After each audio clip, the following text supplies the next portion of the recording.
আমরা খেলাম বাড়িতে লেবু মাখানো। ইয়েস। প্রথমে আমি বাজার থেকে কিনলাম ছোট ছোট কাগজি লেবু, মাত্র 2 টাকা দরে।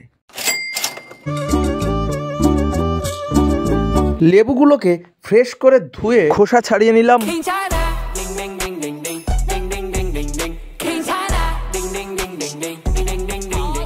এরপর লেবুগুলোকে পিস পিস করে কেটে নিলাম। পিসগুলোকে সুবিধা মতো কেটে নিতে হবে। আমি আড়াআড়িভাবে পিস করার চেষ্টা করলাম। এরপর শুকনো মরিচের গুঁড়া আগে থেকেই রেডি করা ছিল। পিস লেবুগুলো মিক্স করলাম, তারপর নুন, পরিমাণ মতো নুন দিয়ে তৈরি হয়ে গেল আজকের রেসিপি।